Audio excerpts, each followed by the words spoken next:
My sister, though, was a hippie. She was flower power, the whole thing. So she got me into music very early.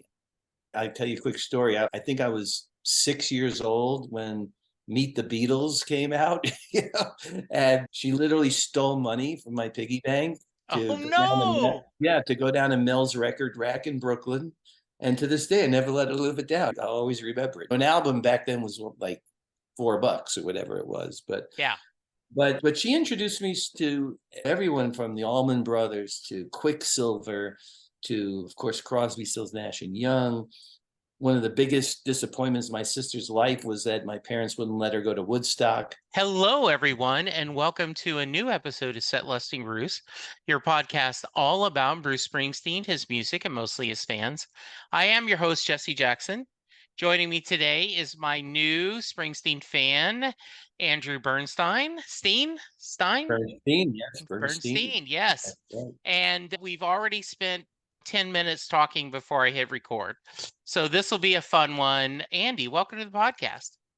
Jesse, it's so great to be on with you, man. Somebody I can finally talk Bruce with that gets me, and I'm excited. I listen to your show, and I'm glad to be part of it. So thank you. Andy, that's very kind of you to say. That is a common theme that I'm just glad I'm not having to bore my lovely bride or my family, my kids or my coworkers about Bruce. And yeah, as Mitch Slater says, it's an obsession. No, it's a passion, not an obsession, right? I would say it's about equal of both, quite frankly, in my Yes. life. Yeah, for Yeah. sure. I can't tell you how often I'll go, "Hey, Linda, you want to hear a story? Is it about Bruce?" Okay, never mind. Yeah, I get that too. Yeah. My kids and my wife, but that's okay. That's why we have each other and the That whole is Bruce community. that is one of the reasons I do this podcast and it was especially during the pandemic. It was really important while we're like, are we ever going to get a new album? Are we ever going to get a new tour? Mhm, And to spend time talking to people was really special. mhm. So, yeah. Yeah.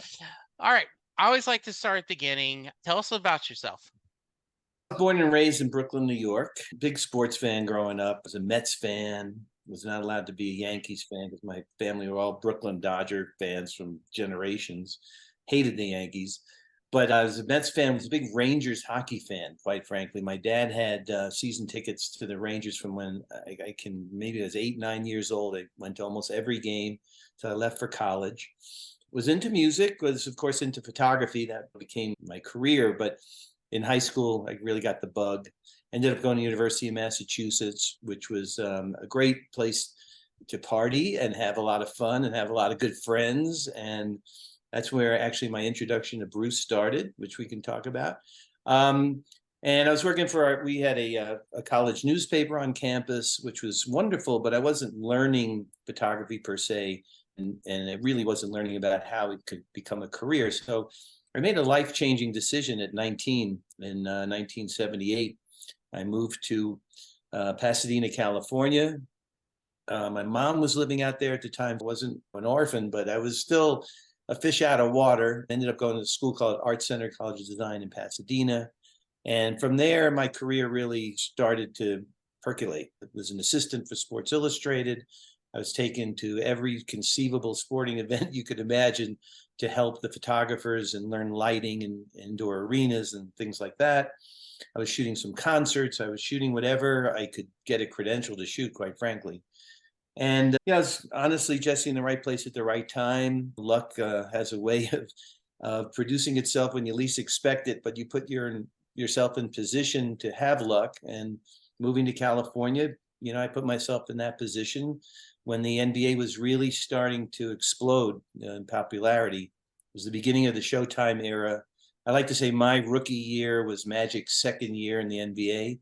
We all grew up together during Showtime, and I became the Dodgers team photographer in '84. That lasted for 11 years. I was doing a major juggling act all that time, and finally had to give up the Dodgers since my NBA commitment had become, so big. I was also the official photographer for the Sports Arena and Coliseum, which, as Bruce fans know, that's very near and dear to all our hearts because he loved both of those buildings.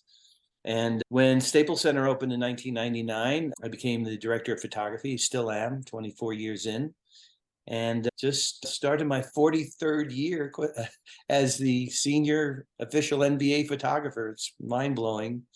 Um, I was lucky enough to be honored by the Basketball Hall of Fame a number of years ago. I'm only the second photographer to receive the Kurt Gowdy Award there. And I made a joke during my speech that I'm not retired and I'm not dead, so why are they giving me this award? It's But kind of it's like Bruce's thing about naming a building after me, right? Like exactly. I was cracking up. I may get Yeah, arrested for drinking in public, and then you'll be right. embarrassed. I love that speech. That was great. And I Yeah. actually wove Bruce into my speech, which rolled a few eyes at my family table because they knew I had to do it, of course. But Bruce spoke so eloquently during the second River tour, the Yeah. revisited tour, about time and getting older and valuing time and not getting time back. And getting that award really made me reflect on my career and understanding that I'm still doing what I love to do, but maybe I should value it a little more, be a little more present. And anyway, I don't want to get off on too many No, tangents, but the most recent tour that I saw him a couple of times on this last tour before he had to cancel. He's obviously being incredibly nostalgic, yeah. and it's a wonderful thing to see, and it's very inspiring for me as I continue to do what I do 40 plus years in. A lot to unpack there, but I think I've got to start out with controversy. No, not the static set list, so we will get to that. As someone whose Texas Rangers won the World Series this year for the Mm, first time ever, I had no problem with the extended playoff series. right. As perhaps a Dodger fan or a Met fan, the Mets struggled this year. Yeah. What are your thoughts about that? And I will get to music in a minute. I don't know if you had any thoughts about there's been a lot of criticism Hmm. about, Hmm. and it seems backward to me. Like Hmm. teams are complaining that they did not have to play as many games. And Yeah. yeah, Mm. so I'd love to know your thoughts.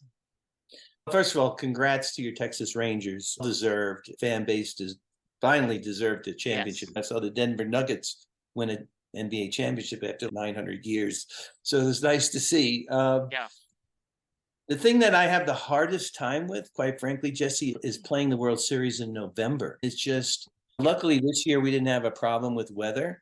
When you're watching them in Boston or Washington or any of those East Coast cities and it's 38 degrees at game Yeah. time, I think that detracts from the 6 months of the season when you didn't really have weather issues. And all of a sudden, it's like weather becomes the prevalent issue, right? Football, we're used to it. Your Cowboys, they basically play in a dome stadium, a big hole in Yeah. the ceiling, which I can't understand. But they have to go to Lambeau and they have to go to Philly and they Right. have to go to cold weather places, just any Southern California team or Yeah. whatever. And that's just part of the deal. So, anyway, that as a fan, I think the best of three was terrible, whenever that was in the wild card round. So at least they extended that. Best of three in anything is terrible, in my opinion. Even in women's tennis, I think it's terrible. And my Dodgers, I'm a diehard Dodger fan. I'm also a Red Sox fan, believe it or not, because I wasn't allowed to have an American League team growing up in New York. Yeah. So when I went to Massachusetts, I wouldn't have had any friends if I wasn't a Red Sox fan. Yes, absolutely. Yeah. But yeah, it was sad to see the way it ended for the Dodgers. A team like the Diamondbacks to beat them and then beat the Phillies, that's pretty amazing, right? Yeah. So the storyline was great. And I think the Rangers were just too good. Yeah. They were I just I do incredible. love the shtick that they were undefeated on the road and their team spelled out road. The Rays, the Orioles, I hadn't heard that the before. yeah. So they beat the Rays, the Orioles, the Astros, and the Diamondbacks. Spells That road. that's crazy. Who would have? Yeah, that's I know who someone ever on would have said Twitter that? pushed that, and we're like, "Oh my goodness, that is crazy." Yeah. Yeah. Yeah, that's great. That's exciting because you don't really think of your area as a baseball, No, it's football. It's Yeah, football. It'll always be football. You know. the Cowboys, a Cowboys preseason game would pull Mhm. more numbers than a division important baseball game. But they Yeah. had over 500,000 at the parade, and Yeah. we seem to be really happy. Earlier this year, I had Chuck Morgan, who is the longtime PA guy for the Mhm. Rangers, and I specifically had him on to talk about walkout music and the how that's evolved over the years. Yeah, And Chuck had said, he says, I think we're going to have a better season, better team than you think this year. And that's yeah, great. so Let it's me nice. ask you something, Jesse. Does anybody in baseball use a Bruce song for walkout music? I do not know of anyone. Yeah, we That should would be find that cool. out. Yeah, Yeah, we that would should. be, That would be yeah, a lot of fun. yeah. Yeah. I mean, like Um, no surrender would be like a perfect walkout oh, it song. would be. Yeah, I'd love that. Yeah. So you took out growing up in Brooklyn. Was your obviously your family was big sports fans, but were they Mhm. big music fans? What kind of music were your family listening to when you were younger? Yeah, my parents were into, this is the 60s, of course. So they were into Sinatra and Tony Bennett and Sergio Franchi. My mother loved that guy. And my sister, though, was a hippie. She was flower power, the whole thing. So she got me into music very early. I'll tell you a quick story. I think I was 6 years old when Meet the Beatles came out, and she literally stole money from my piggy bank Oh to go down no. to go down to Mel's record rack in Brooklyn.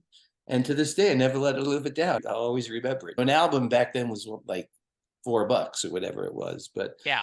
but she introduced me to everyone from the Allman Brothers to Quicksilver to, of course, Crosby, Stills, Nash and Young. One of the biggest disappointments in my sister's life was that my parents wouldn't let her go to Woodstock. But all that Woodstock era music, and of course, I was getting into a little bit into jazz. I played percussion in high school. I was a drummer. I had my own band. So I was playing symphonic music, but I was also playing House of the Rising Sun in the garage. So it's Sure. a mix of all that stuff. Yeah. I love that. And I talk about this often that siblings influence us, whether you're the oldest and you're influencing them, or if you're a younger, you're influenced by your older sibling. So I love that story. And I would never let her live that down either. My story of that has nothing to do with music. It's chocolate Pop Tarts. My Okay. mom would buy a package of chocolate Pop Tarts for each of us, right? That my sister would have one and I would have one. Mhm. And I was always able to delay gratification. So I waited till the weekend to eat my Pop Tarts so I could really enjoy them. My sister would immediately eat her Pop Tarts. Yeah.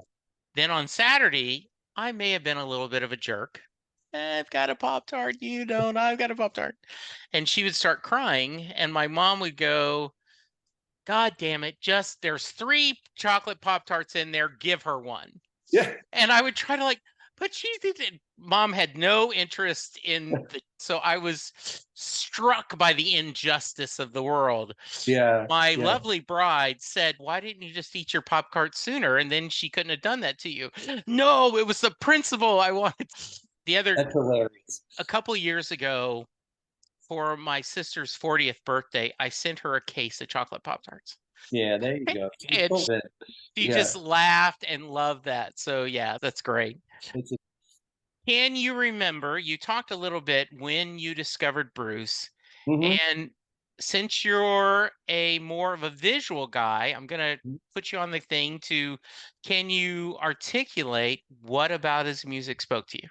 Oh, I can remember like it was yesterday, Jesse, and not just because I was thinking about this interview, but I do remember I was a freshman at UMass, 1975, and I had a roommate. His name was Kit Fallon. He was this Irish Catholic guy from Somerville, Mass.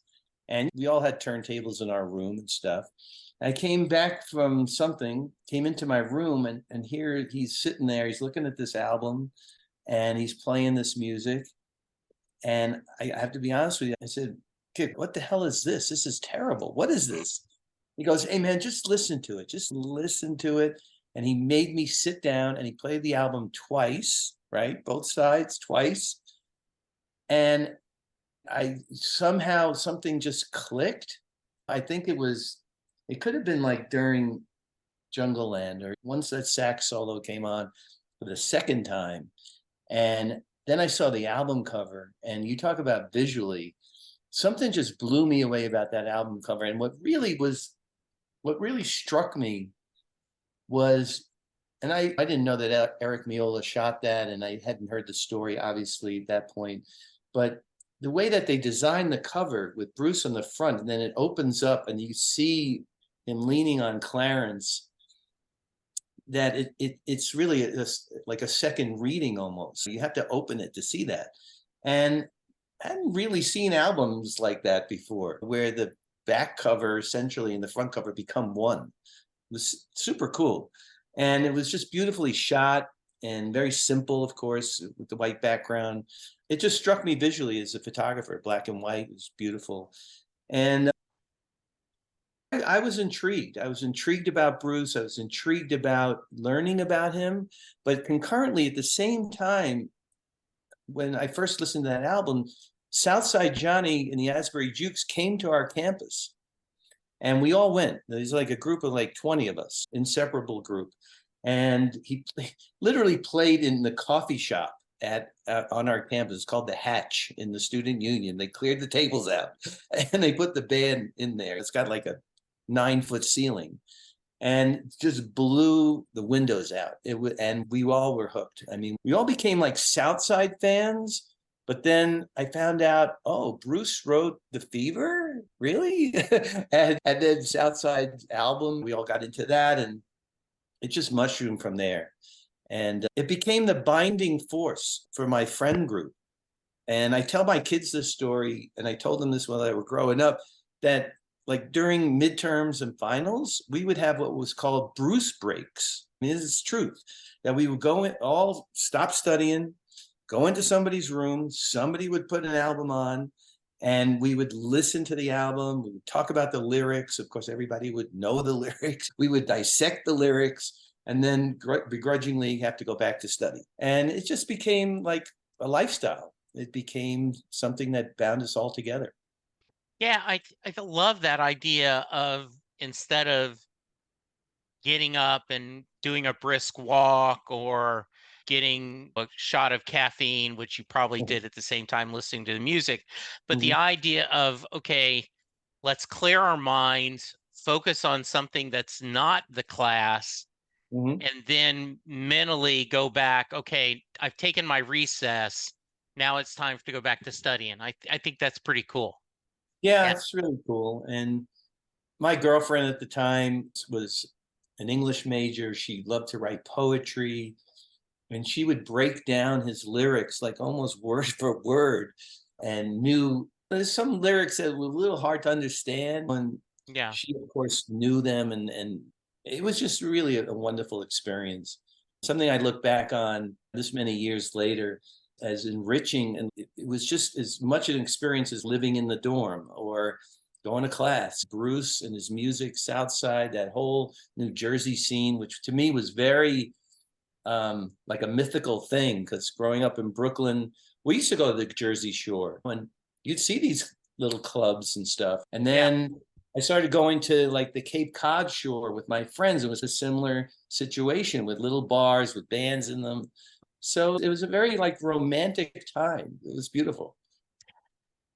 So I'm going to get back to music, but I'm curious, where did your why photography? Where did that come from?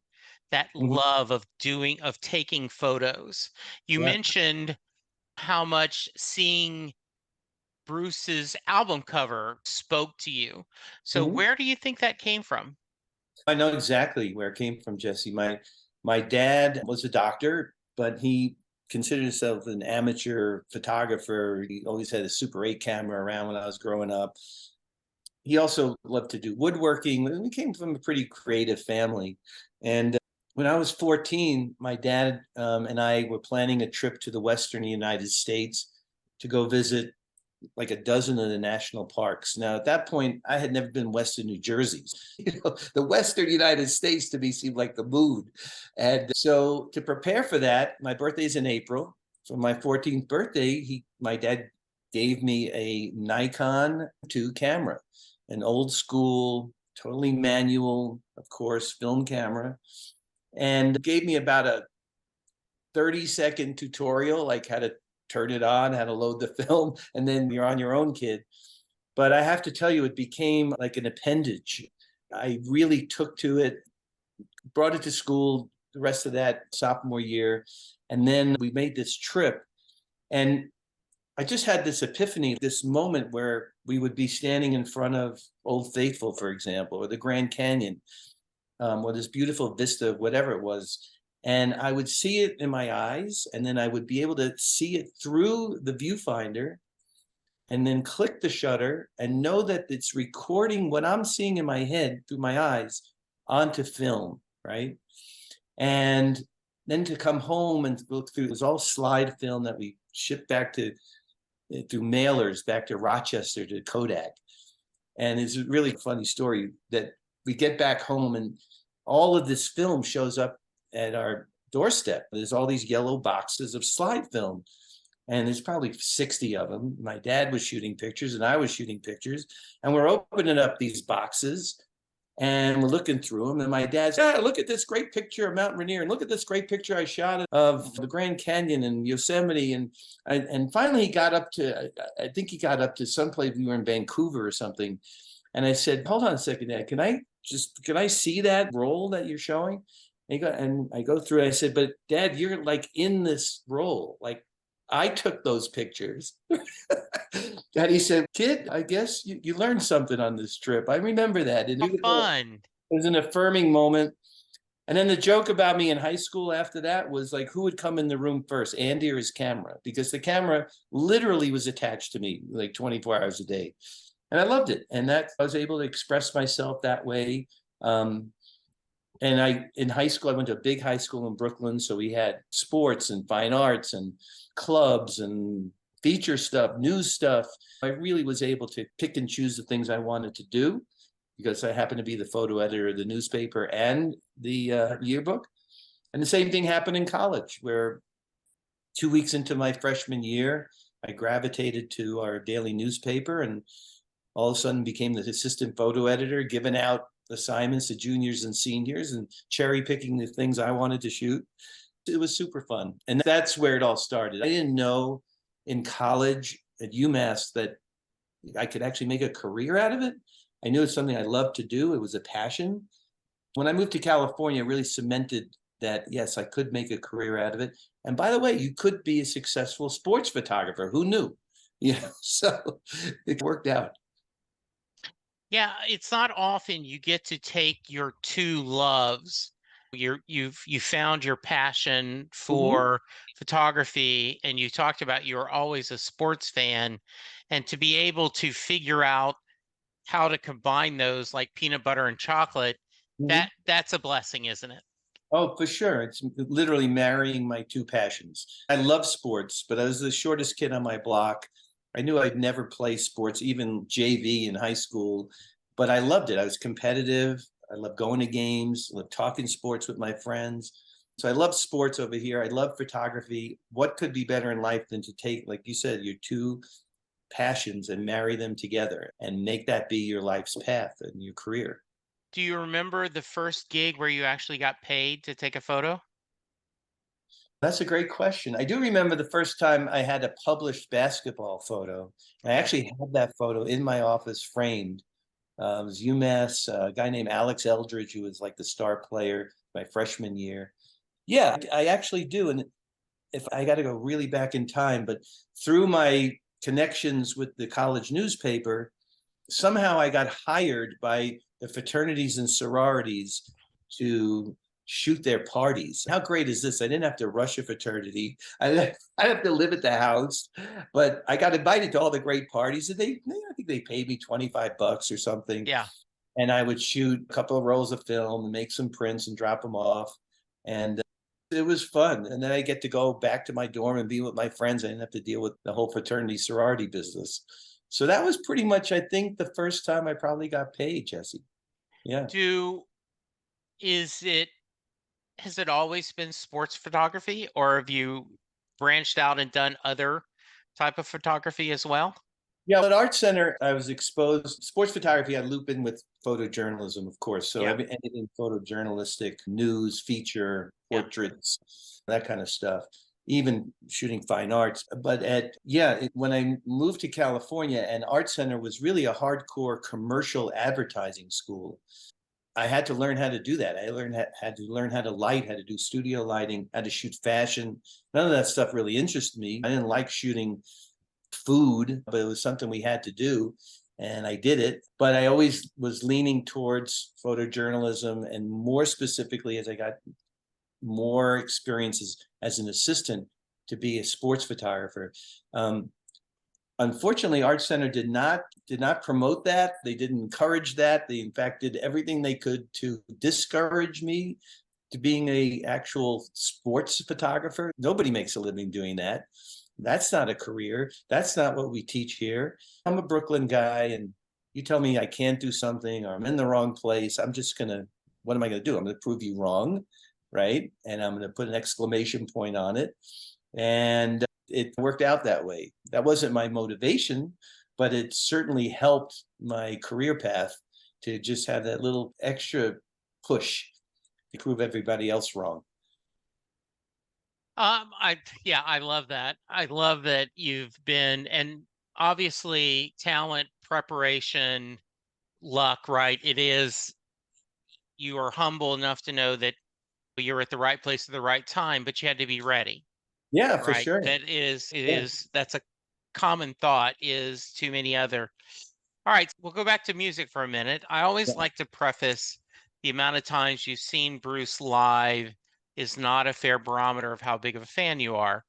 But for Mhm. the record, are you someone who counts? And if Yes. so, how many shows? Just saw my 80th show, which was in Foxborough, right before he played the three at MetLife and then had to shut the tour down temporarily. Phenomenal show in Foxborough, of course. And the 79th show was in Tampa, which was opening night of the US portion of the Okay. tour. Fantastic show. But yes, I do count. I still have all my tickets, the actual physical tickets when they were Yeah. physical tickets. I have them all in the shoebox. Sometimes I had the opportunity to photograph him, especially when I was working for the sports arena in Coliseum, the first wave of the River Tour. And then he came back, of course, and did the revisited River Tour Yeah. in 2016 and actually closed down the LA Sports Arena, which is one of his favorite places to play, the dump that jumps, he called it. I was there the last show, which was on March 19th, 2016. And it was such an amazing full circle thing for me because there was still 5 or 6 people working at the sports arena who had worked there in 1980. He came through twice in that original River Tour, beginning and at the end. So he came in 80 and 81. And there's still 5 or 6 people. The GM was still there. He called me up. He said, "Hey, Andy, I know we haven't seen you in a while, but what a big Bruce fan you are. And how would you like to shoot his last show?" And I'm like, "What are you, nuts? Of course I want to shoot the last show." And I had tickets, of course, in the Yeah. pit with my friends. Very long story short, this guy Joe says to me, he says, "Bruce has consented, because this is the last show ever in the sports arena, to do a photo with the 5 or 6 of us who are still here right after sound check. So can you come at 11 or something, or whatever it was?" So, of course, that was the greatest thing ever. I showed up and got to shoot the sound check. Before that, though, I got in there really early because I knew the way in. I knew the way to the catwalk. I put a camera in the catwalk to shoot during Hungry Heart when he did the body surfing Yeah. from the small stage to the big stage. Knew exactly when it was going to happen, exactly the path he was going to take. And I shot this really amazing picture of him just like crowd surfing across.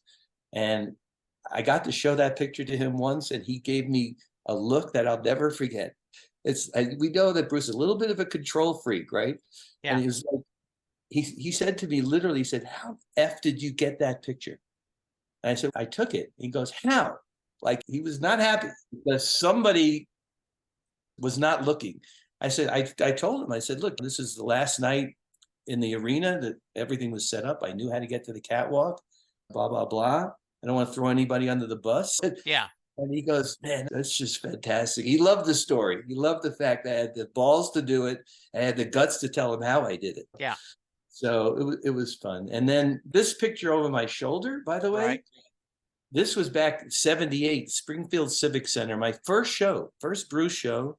Back in the day, we used to have to sneak cameras, lenses in by taping them to your leg, like to your ankle. Okay. Literally with an ace bandage, cameras on one side, lenses on the other side. You get you put the film down your pants somewhere, Yeah. because there was no metal detectors and people Right. weren't patting people down, but you couldn't obviously bring a camera in that was visible. And I was in the last row of Springfield Civic Center, took this picture, and if you zoom in on this picture, it just blows my mind, but I know he's not, but it looks like he's looking right at me in this picture. It was the craziest thing ever. So I have this hanging here in our vacation house, and I have it in my office, keep it on my phone. I showed it to him, and his comment about that was, he goes, man, we're old, aren't we? I said, yeah, we're old, but we're still ticking. So you've mentioned, how often have you been able to meet Bruce? So I met him twice. The first time was an absolute disaster. It was not a good thing. It was, I believe it was the Tunnel of Love tour. And I was, of course, working for the sports arena. And at that time, the LA Clippers, who was also my client, the LA Clippers had their office in the sports arena. So you actually had to walk into the sports arena through a security entrance. And if you had a credential, you can get in. And that's how you access the Clippers offices, right? Of course, I knew that. And I knew when Bruce does his sound check at whatever time it was, 2 o'clock, 3 o'clock. So I made it my business to drop off something, quote unquote, to the Clippers that day. And I made my way down to the bowl, and he's doing sound check. And we all know how famous he is for walking around the whole arena and listening. Sure. And all that stuff. So imagine I'm at one end zone at the end of the seating. He's at the stage and he's walking straight towards me, and he's got the guitar and he's listening and he's doing a couple of bars and blah, blah. And he's walking towards me, and I'm making like, I have my credential on and stuff. And I'm making like I'm arranging the seats or something. I'm thinking, this is my opportunity. And he walks right towards me, and I just put my hand out. I said, Bruce, I just have to tell you what a thrill it is that you're playing in our arena, and that I'm getting to meet you, and big fan. And he looked me right in the eye. He's shaking my hand. He goes, hey, what's your name? I said, my name's Andy Bernstein. He goes, what do you do here? But interested. And I said, I'm the Clippers team photographer. And he took a beat and he goes, what's that? And they just kept walking. It's exactly like the story he told about being at the urinal in San Francisco, and he said he's from New Jersey, and the guy says, what's that? Exactly the same thing happened to me. So I was mortified, literally mortified for like the next 35 years until I got to meet him backstage after his Broadway show one night, which was amazing. How did that happen? My sister is an actress, and she's connected with various people on Broadway. And she happened to know the owner of the theater. What was it? The Schubert Theater, I think, where he played. Yeah, I think, yeah. And she and my brother-in-law were friends with that guy. And this was before the Hall of Fame thing. And she just did me an unbelievable gift of first of all, getting us tickets to see the show. And then she says to me, she says, you might bring some prints, some pictures that you've shot of Bruce over the years, because we can just give them to my friend who can give them to Bruce. I said, yeah, that would be cool. I'll put my business card in, whatever it's worth. And so I have this file folder of prints. I'm sitting there the entire show. And finally, we gets to the encore, and Patty comes out and the whole thing. And somebody taps on my shoulder, let's go. And I'm thinking, were they kicking us out? What's going on? Let's go. And they took us backstage. And then she hadn't told me this part. And backstage was this tiny little, literally a closet. And I'm standing there, I'm figuring out what's going on. And it was just an unbelievable moment. And the show ends, and about 10 minutes later, Bruce and Patty come down this very narrow staircase. And it was a magical moment. It's all I can say. And my sister's, give him the prince, give him the prince. So that's when we had the conversation about the photo I shot at the sports arena and this old one. And I had one, it was a chronological kind of dozen prints of all the times I had shot him over the years, which was amazing.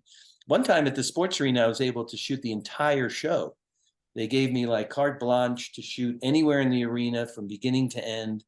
And as we photographers only get the first 3 songs, it's 3 and out, you're done.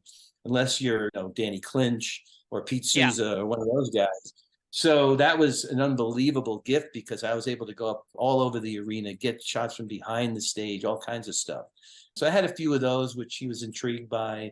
And he's a big photography buff, as we know. And Yeah. Preston, who's a great friend of mine, I think really introduced Bruce to photography. Of course, his sister Pam is a world-renowned photographer. So photography is really something that he can relate to.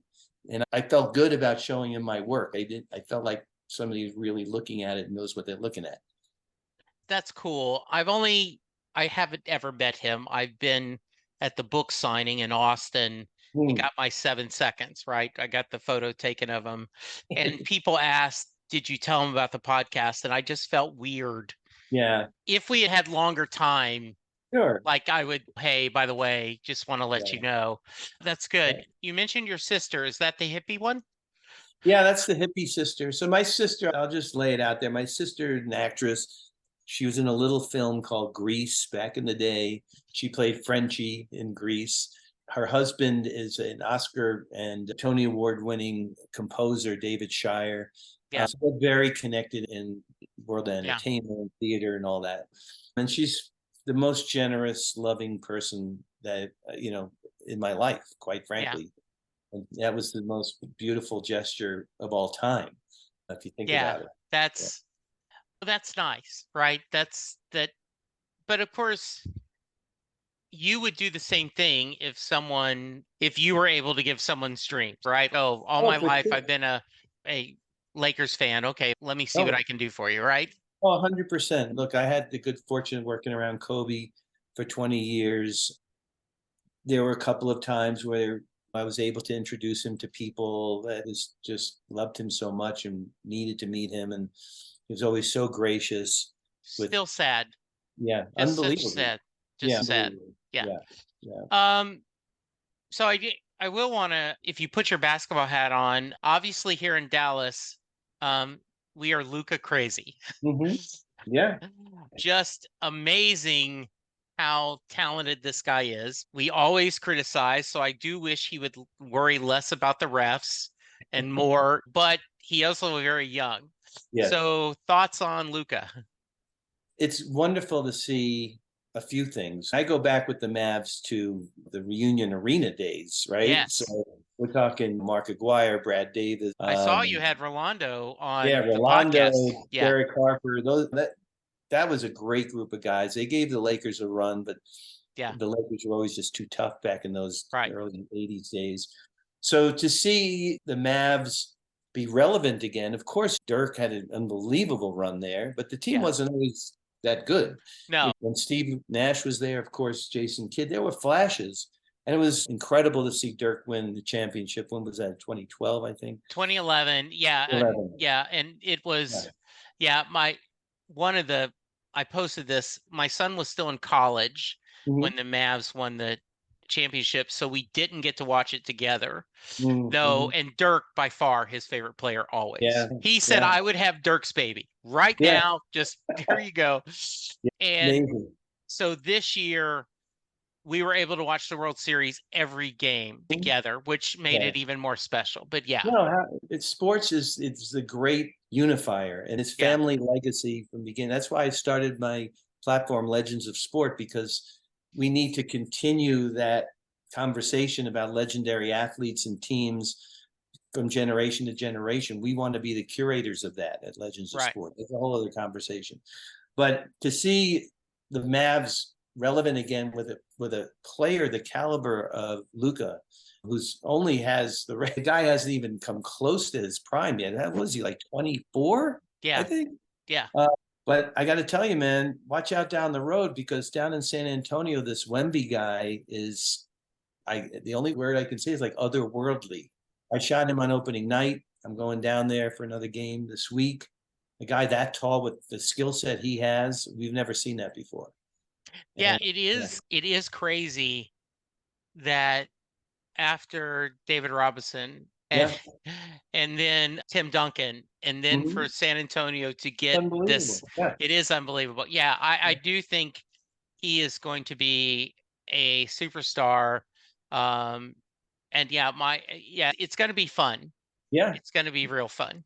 No, it'd be great to see the Spurs get better. Yeah, Dallas is already better. I was in Dallas last year for the playoffs, and that was terrific. The year before, I think they played the Clippers. I was there for yeah, that.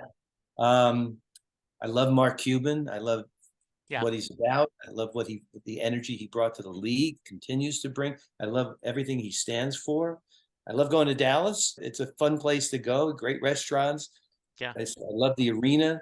So look, I'm lucky to be able to have the perspective of seeing how a team has evolved over the years, right. and also the whole European influence that Luca is the newest generation of that. I remember Sabonis when he came and played until Yeah, the end of his career, but played for Portland, and yeah, then Petrovic and all those guys who were just phenomenal. Marshallonis, and then of course the great Pau Gasol, who is a dear friend, and what he brought, and the influx of the Russian, not the Russian, but I'm sorry, the French guys like Tony yeah, Parker and Boris Diaw. So I think now the league is like 35, almost 40% European. yeah, So it's a wonderful thing. And I think he's got to stay locked in on the game being what's most important to him. yeah. Um, his conditioning has to continue to get better. Yeah, I He agree. came, it looks to me, I haven't seen them play yet in person this season, but he looks to me like he came in a little thinner and a little bit more toned this season, right? That's what my son has said. My son is says that he at least appears to be a little more quote unquote in shape. Uh, Yeah. Even they are such gifted athletes that even when Yeah. they're out of shape, they're incredibly in shape, right? It Yeah, is, it's incredible. And it's yeah, funny, he was Gigi Bryant's like favorite player. yeah, She loved him, loved to watch him play. In fact, I'm pretty sure the last time I saw Kobe was a Lakers Dallas game. yeah, I believe it was in December. He died in January. yeah. And we were sitting courtside with Gigi, and Luca came over. Of course, they hugged, and I took a picture with all of them, all that stuff. But yeah, he's just a phenomenal talent.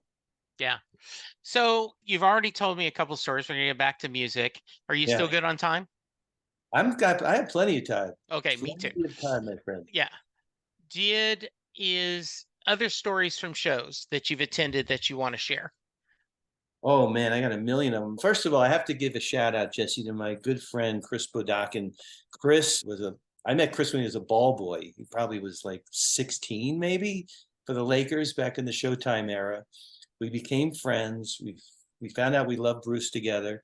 Chris evolved and it kept growing in the Laker organization to the point where he became the video coordinator. He became a scout and assistant coach under Phil Jackson. But most importantly, Chris became my Bruce buddy. So Okay. Chris and I have seen, we don't know exactly that, which is unfortunate. We should know, but we've seen at least 50 shows together, and we've been everywhere together. When we buy tickets, we know that we're going together. It's Hmm. just a matter of who else goes with us. Sure. So Chris and I have had many adventures, too numerous to name. One couple of great ones. Pat Riley and his wife Chris are great Bruce fans. We've had the good fortune of being in the pit with Pat and Chris a few times. In Tampa was the last time actually on opening night. That was great. But I'm not the kind of guy who will go to a concert by himself. I Okay. don't even when I'm on the road, I won't even go to a movie by myself. It's just not like my thing. But something came up where we Chris and I were going to go see Bruce in Santiago, Chile, and then in Buenos Aires. And this was Nice. trying to remember. This was 2012, maybe. I don't remember exactly. And we had the plane tickets, we had worked out the hotels, the whole thing. And he canceled on me like 3 days before. But yet he still has kids, but his kids were young and there was all kinds of shenanigans going on, and he just couldn't go. And I just decided, all right, I'm going by myself, which really didn't sit well in my house because my wife happens to be Argentinian. And you're going to my country? It's bad enough you were going with him, but now you go by yourself. You know? So I decided to go. And I went to the first show in Santiago, which was phenomenal. A tiny little arena. It reminded me of this LA Sports Arena. And it was the wintertime down there. And the next show was outside, was in like a racetrack in Buenos Aires. And I'm all bundled up. It was towards the end of the winters, I remember, down there. And it was our summer, September. And I'm all bundled up. I got beanie on, I got a scarf, I got gloves, the whole thing. I had GA pit tickets. And I wander in there and found my way to the back of the pit just by myself. Weird, but there's Bruce in the band, so that's good enough.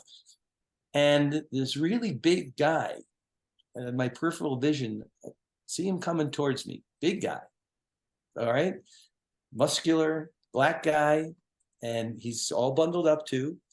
And he just comes right next to me, stands next to me for a couple of minutes, and then finally looks over and he goes, "You American?" And I said, "Yeah." I said, "How do you know that?" And he says, "It's my business to know." What does that mean? And he goes, "I work for the US Embassy here." He goes, "You see all those people in the front? The tour gave us like 60 tickets. The whole embassy is here." And then he says to me, he says, "You seen this guy before?" And I said, "Yeah, a few times." He goes, "He's good, right?" I said, "Yeah, he's really good." He says, "Can my friends come over? Because no one's ever seen him before. And we're all in foreign service, and they all speak English, of course." And I became the narrator almost for the show. Okay, now he's going to play this. I think he's going to play that. He's going to go this side of the stage. He's going to hold the mic out. He's going to blah, blah, blah, all that stuff. So it was just a crazy experience and then we became friends. All of a sudden, like we're exchanging numbers and that kind of thing. But it was a beautiful moment. Oh, So that is such a lovely moment. Bruce just unites everybody. It doesn't Yes. matter where it is, what's happening. It's a unifying force. Yeah, I was at not quite as exciting, but I was at um the free show he did for the NCAA tournament, right? That was, Yes, yeah, that it was in when, front of the arena. yeah, Yeah, yeah. And so they was outside yeah. and the weather was horrible, so there Right. It was wasn't as, raining. I huh? remember. It was Yeah, raining. Yeah. yeah. That's the night he opened. Good job. Yeah. And so there were two or three guys next to me, and they were there because they were college basketball fans, right? They Hmm. were there for the Final Four. Yeah. And so they had no idea. And they said, "So we figure we're here. We've heard good things about him. Why not go to a free show?" I'm like, "Yeah." Yeah. So it was really fun to talk. And about halfway through it, they're like, "Boy, this wasn't an oversell. This is Yeah. amazing." Yeah. And so I felt really Yeah. good that, and um, Robert Wolanski, who is the Dallas Morning News, he no longer is with the Morning News, but he was the pop critic at the time. And he Hmm. said this might be one of Bruce's best show because of the intimacy, the situation, and Yeah. that. So yeah, that was, and it was a very, it was a very, he knew this is a casual audience. Mhm. So he's doing Glory Days and Yeah. Glory Days and Dancing in the Dark. You could tell it was like, I'm going to do songs that I think people will know. And yeah, that was a great night. Yeah, it's like the Super Bowl. I don't want to say he was out of his element, but he was out of his element. I mean, it's a Yeah. football. But Yeah. I had a friend, a dear friend who passed away, unfortunately, but he lived in Tampa. The game was in Tampa. Yeah. And it rained. I don't know if you remember, but it rained the entire week before the Super Bowl Yes. Sunday. It happened, it didn't rain that day. But my friend was on the crew to bring the stage out. It was all volunteer and all that, which Right. they did. And he just wanted to be close to Bruce. Right. And it was an incredible experience. Yeah, it was great. Yeah. So let's talk about, I do want to know, you did two shows. all the brouhaha about the static set list. Any Mhm. opinion you want to share on that? Yeah, I hate leaving a Bruce show with the feeling like, oh, I wish he had played that, or I wish he had played. Yeah. How do you not do that? Because the guy's got 900 songs that we love. Yeah. I think here's what I think. I think he had to do that for the first leg, pretty much, Yeah. and then loosen things up a little bit the next time he comes around. Okay. Maybe even take requests again, which would be really amazing if he did that. Look, the guy is not 35, 45, even 55 anymore, right? Yeah. Or even 65 for that matter. Yeah. I think he had to have more structure. I think the band needed that. But I just have the funny feeling that things are going to change a little bit or maybe a lot. And I love that he worked in some of the newer stuff. I love that the entire show is really homage to George Thies and his relationship with him. And yeah, the fact that it's such a big band, it's probably the biggest band I think I've ever seen him have, Yeah. including the Sessions band, Yeah. was Because pretty Wrecking Ball incredible. was big, but not as big as this. Yeah. Yeah. Yeah. What I've been, and if you've listened to the podcast, you know this, that I'm okay with being disappointed. I'm just not okay with the people who are angry. No, Like, you how can't be angry. dare he Yeah. not turn Yeah. it up much? Doesn't he know I'm going to 3 shows and I don't want to see the same? I'm like, Right. okay, Right. those are Yeah. first world problems. So, Yeah. yeah.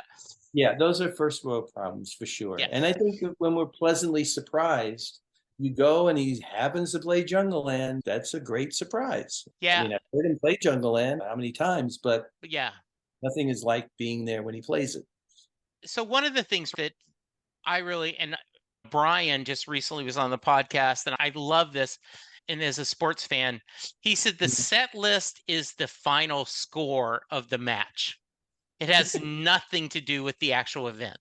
Yeah. And I said, that's really well said because, like, as we're recording this, the Cowboys lost a close one to the Eagles. Mhm. And if you look at the final score, but then when you watch it, it was like, okay, they both made dumb mistakes. Yeah. Are they more equal than we think? What are we going to do? And so it is that when it's sometimes the score is deceptive. The game was closer than the score showed, or it wasn't even as close as the score possibly shows. Yeah, yeah, for sure. What's unbelievable about a Bruce show, there's so many things, but how he can, and your previous guest spoke about this very eloquently, how he can be in a football stadium and he's literally like in your high school gym. He can wrap the audience around his finger and it'd be like deathly quiet. And then the next thing he's just rocking out. Yeah. And how he manages as a showman. He and Bono, I think, are equals in that. Really the top two, maybe Mick, maybe Daltrey. I don't know. Yeah. But I'm not a big Pearl Jam fan. I know Eddie Vedder is like that. It's just mesmerizing. It Yeah. really is because you go through the entire like rainbow of emotions like at a show. You're sad, you're elated, you're nostalgic, you're sad again. And then you're blown out of the water and then the lights come on and you're part of the show. It's just the entire experience is it's a spiritual, like religious, almost group joy experience, which yes, I get that if I go to a big sporting event. Yeah. I'm a little jaded with sporting events because that's my world, that's my life. Yeah. But I can see if you're at a World Series and it's a game clinching game or a game 7 in the NBA Yeah. finals or something, it's the same kind of feeling, except there's people in the building that are rooting for the other team too, by Right. the way. Yeah. Yeah. Yeah. Often my friends, especially from the East Coast, will laugh that I can't believe I'm friends with a Cowboy fan, right? Yeah, I can't believe exactly. I'm friends with a Ranger fan because Bruce does unite us all for Yeah. that. And I I have to, think, I have to just jump in on that for a second. My best friend, yeah, born and raised the absolute New Jersey poster child, right, is a Cowboys fan in nice. Giants and Eagles territory. And he's got 4 sons and a daughter. Like they're all fans of the different teams except the Cowboys. Yeah. And he literally had Cowboy season tickets for years. He would go down and during the Jimmy Johnson era. Yeah. And even after that, had to give him up when his kids got older. Yeah. But that shows a lot of moxie right there, right? Yes, it does. Absolutely. I on my wish list is I would love to have Chris Christie on, Hmm. and we would not discuss politics at all. I would just talk about his Springsteen fandom and Yeah. talk about how did Roger Staubach become his favorite player. Yeah. I just Yeah. would love to Interesting. have him discuss that. I didn't know that about Staubach. I knew it about Bruce, of course, but yeah, that's interesting. Yeah, there Yeah. was a documentary or something, and he said Roger Staubach is my favorite player and Interesting. everything. So, yeah. Being a Uh, being a Jersey guy, that's really yeah, interesting. it Like, is. That's yeah, would it be like Bill Sims or yeah, he's too young to be a Joe Namath fan, but yeah, somebody from like that era. Yeah, yeah. That's interesting. great.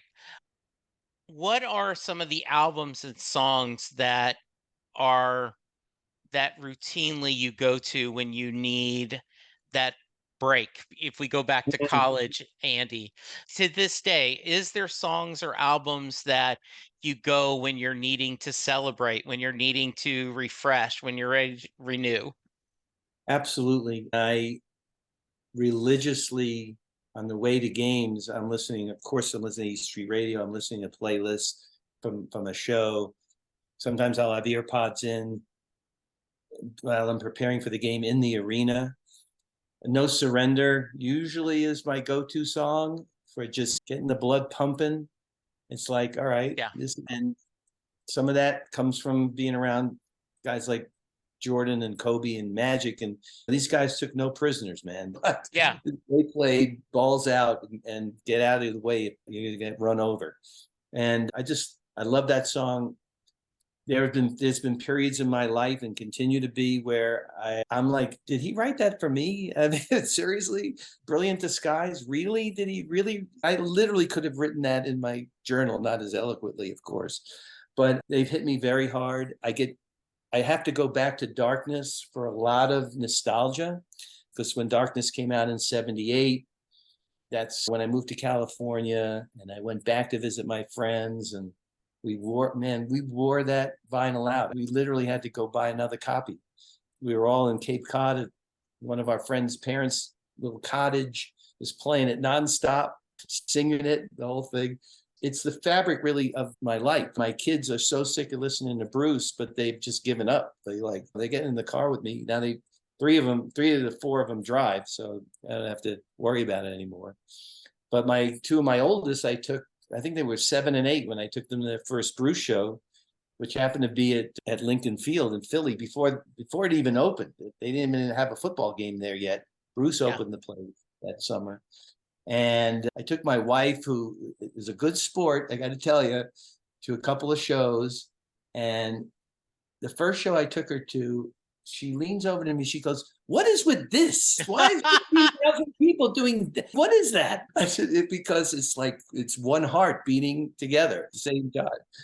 And funny story, this is God's honest truth, Jesse.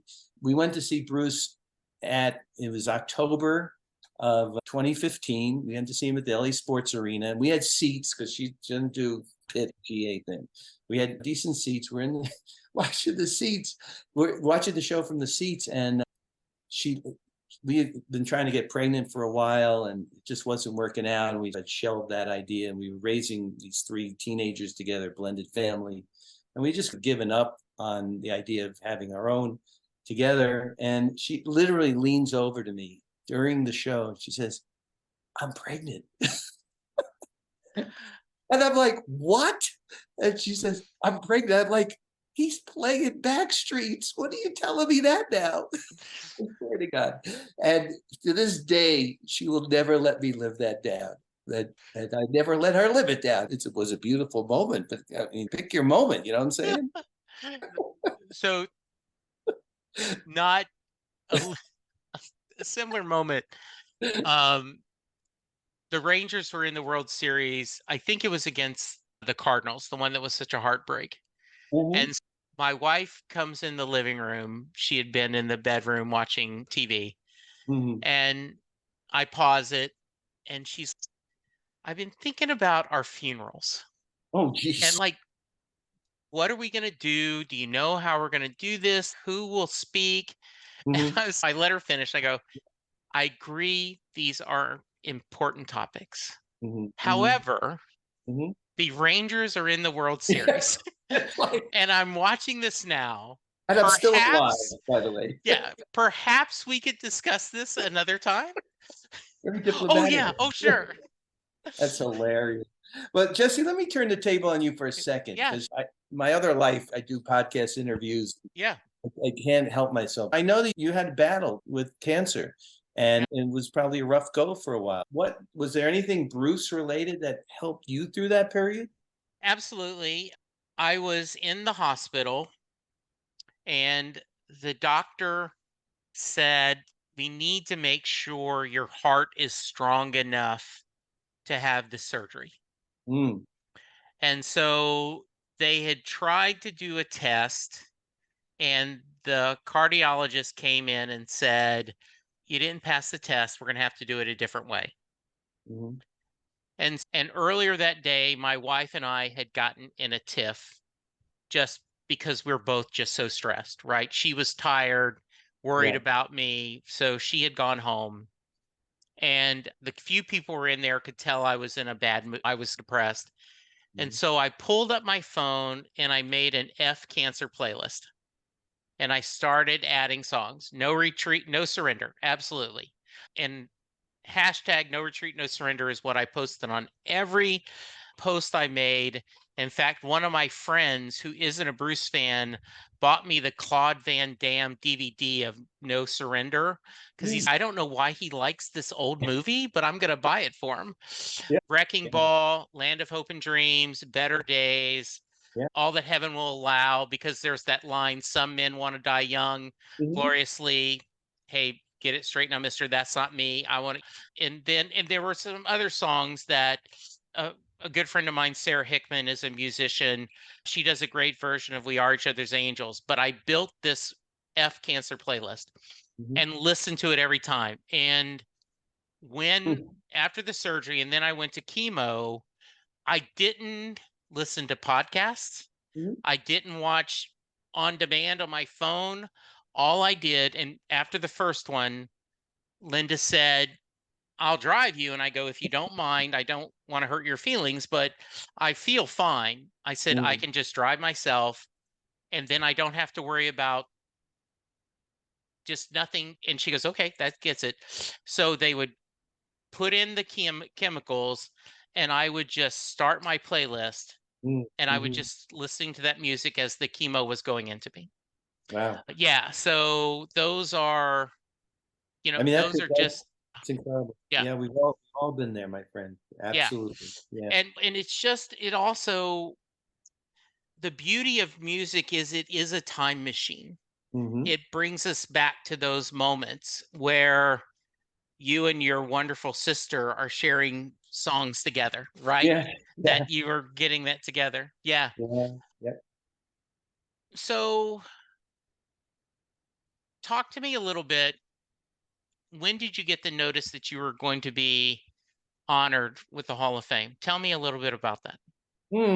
Yeah, that's a great question. They had to come. They make the announcement at the Final Four, which is beginning of April, first weekend, as to who are going to be enshrined, the players, Yeah, coaches, teams. Then there's two major awards that are announced shortly after that. So it had to been it was sometime in April. I don't remember the exact time, but that was in April 2018.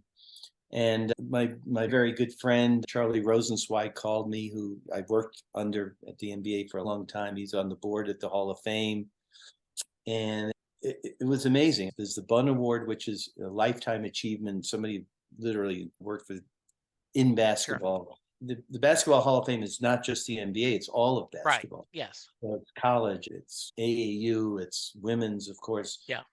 All and the NBA is a big part of it, of course. And then there's the Kirk Gowdy Award, and they at that time they were only giving out two, one for print media and one for visual, somebody broadcaster or TV Yeah. personality.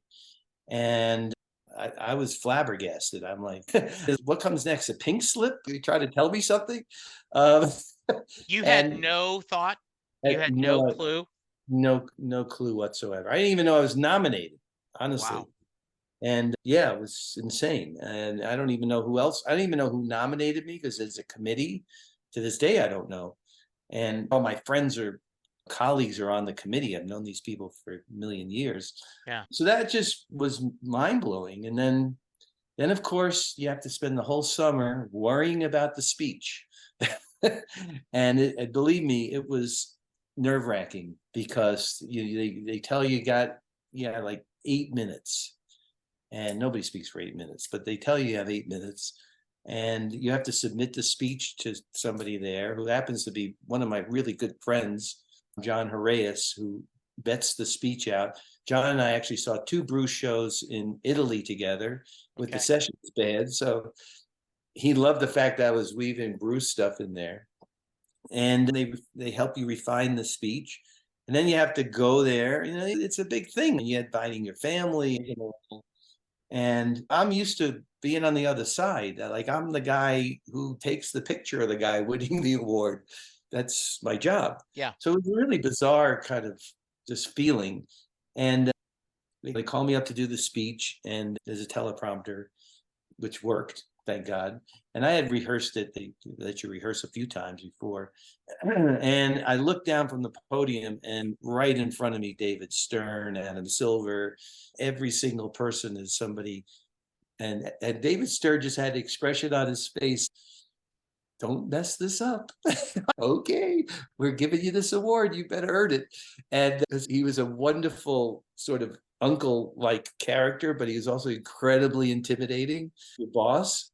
And it just, I don't know, I was nervous, but then I wasn't nervous. And it was wonderful. And afterwards, there was a little reception because a couple of other people from the NBA had gotten actually enshrined. Rick Welts was one of them, a longtime colleague, executive at the NBA, a few other people. And Adam Silver took me aside and he said, Andy, so happy for you. We at the NBA, the family, blah, blah, blah. He says, but I have to tell you that I think your best pictures are in front of you. And by this point, it'd been like a 36-year career. And I thought for a second, I said, wow, how affirming is that my boss is telling me like my best years, my best work is in front of me? That was really amazing. That's a lovely thing to say. Yeah, and it inspires me, continues to inspire me, really, because I feel like I have to live up to something now. Yeah. So that's a great segue. What's next for you creatively? I've been tailing off. I like to say I have one foot off the baseline. The NBA has been really great at letting me extend my career, but yet pulling back on the number of games that I have to do. It sounds weird, but it is physically challenging. You're sitting on the court, you're traveling. There's a lot of anxiety involved, the stress. So I don't travel really much anymore. And the home games, I do about half, maybe 40% between the Lakers and Clippers, because I'm lucky I have two teams in my building. And I've been building steadily for the last about 8 years a platform called Legends of Sport, which I host a weekly podcast called Legends of Sport. And we finished our 6th season, 200 episodes, which is nothing compared to your like 2,000 or whatever you got. Yeah. But that's pretty significant. A lot. That's a lot of sports talk. Yeah, and I get to talk to people. I'm sure I'm preaching to the choir, but I get to talk to people and have long conversations where normally I would see people in passing, or maybe I'd have a cup of coffee with people. I wouldn't get 40 minutes with somebody. And every single guest has been so thrilling to have on the podcast. They've been athletes, they've been owners, they've been super fans, media people, some people I don't know at all, people in other sports, people like Kirk Gibson. Of course, I was there, shot his iconic home run, but I never talked to Kirk Gibson. I didn't really know Earl Hershiser, Mike Smith. We had Mike Smith, the jockey, on 2 days after he won the Triple Crown, which was like amazing, right? Yeah. Sue Bird. We bring up issues, social justice issues, pay equity issues in women's sports, of course, mental health issues. Having Jerry West on to talk about not just his iconic career, which is a given, but how he was a leader in the mental health space basically 12, 13 years ago when his book came out, and nobody really paid attention to it. Now, of course, mental health in sports is front page news, and it should be. But Jerry really led the way, and it was very cathartic and difficult for him to write that book because he's writing about some really deep stuff. That's what we're doing. And we're now, of course, we're well out of the pandemic. We at Legends of Sport are starting to do events that are legends-based events. So we might be coming your way and That maybe do sounds good. a Mavs event or maybe do a Dallas sports event. Yeah, So I'd I'll love let you that. know. And I So that's what do, I'm doing. I do absolutely. And I realize when you travel, it's a short timeline. But Mhm. when next time you're in Dallas, if you have time, would love to meet for a meal or a drink and Oh just yeah, for talk in sure. person. Yeah. Um, 100%. And yeah. I just want to mention one other thing that really is a wonderful project that we've just started working on. We're collaborating at Legends of Sport with Vanessa Bryant, Kobe's widow, on a coffee table book to be a complement to the Mamba Mentality book, which Kobe and I did, that really documents and honors the murals all over the world that have gone up for Kobe and Gigi since their passing. We know about 640 murals. She's going to hand pick ones that we will actually go out, Oh, photograph the muralist, speak to the artist, speak to oh, the building owner. So stay tuned on that. That's still a while okay. away until that book comes out, but we've Okay. started the process. And I'm thrilled to be working with her because it's a gift to be able to Oh, still be able I to give back imagine. in some way. I always ask, are there songs you're still chasing? But at 80 shows, that may be a tougher question. I'll also ask, are there podcast guests that you're still chasing? Oh, for sure. Absolutely. It's a never-ending list, man. Look, it's my podcast, so I got to set the rules. I said, guys, got to my producer and my editors, I'm going to do a whole series of legendary photographers. Okay, they can be sports photographers, they don't have to be sports photographers. Yeah. So we've had the greats like Neil Leifer and Walter Yost and a lot of my colleagues that I worked side by side with for years. But then we had Pete Souza on, who, as White House photographer, Barack Obama's photographer for 8 years. I'm a huge fan of Pete. Of course, Pete's a big Bruce guy. Pete Yeah. has shot Bruce, and he told great stories about Bruce playing to the staff in the East Room and the whole thing. So that was great. Had Danny Clinch on recently, which was absolutely mind blowing. So that whole legendary photographers thing, there's still a few out there that I really would just love to get. Neil Eifer was fantastic, by the way. It's literally going to the one of the heads on the Mount Rushmore of sports photography and putting him on Zoom and talking to him. But there's some athletes that I would love to interview. I haven't talked to Michael Phelps yet. I would love to talk to him. I would love to talk to Simone Biles. There's some baseball players like Big Poppy. I'd love to talk to Big Poppy. I would love to talk to Troy Aikman, who's near and dear to your heart, because I Yes. actually photographed Troy when he was at UCLA. Oh, And nice. we spent 3 or 4 days together when he was a senior shooting the recruiting brochure for UCLA football and went to class with him, did all kinds of stuff. Couldn't have been the nicest guy. Yeah. Amazing. But some broadcasters I haven't had, I would love to talk to Bob Costas. Yeah, I've Yeah. talked to Doris Burke. I've talked to Mark Spears. I've talked to Mike Breen, people like that. Phenomenal. Mike Tirico, big Bruce guy. I don't know if you knew that, but No. huge Bruce fan. So we've had Gotcha. Bruce conversations like by the truck in the loading dock I remember we were in Utah for the playoffs and some producer had to come grab him because we were deep into a Bruce conversation. Yeah. He had to go record Yeah. something pregame. Anyway, this is a lot of fun. And I'm just putting this out there in case he's listening. But the boss himself, there is a sports angle, as we know. Okay. Glory Yes. Days, iconic, right? One Yes. of the early videos that really actually had a little bit of traction back in the day. Yeah. And I know what a big sports fan he is. I've seen him back in the day when when he lived in LA. Yeah. He would come to Laker games. He would come to some Kings games. I saw him at Yeah. Dodger Stadium a couple of times. Yeah. So like, yeah, you never know. You never Yeah. know, There Jeff. we You go. put it out there. Sometimes Yeah. the fish bite. Good. Yeah, I've had a couple of photographers. I had Dinky on, Jermaine with her Liberty Hall book was amazing. So yeah, that's great. Andy, I feel like we've just scratched the surface, but unfortunately, I need to go. So if someone wants to reach you, how can they?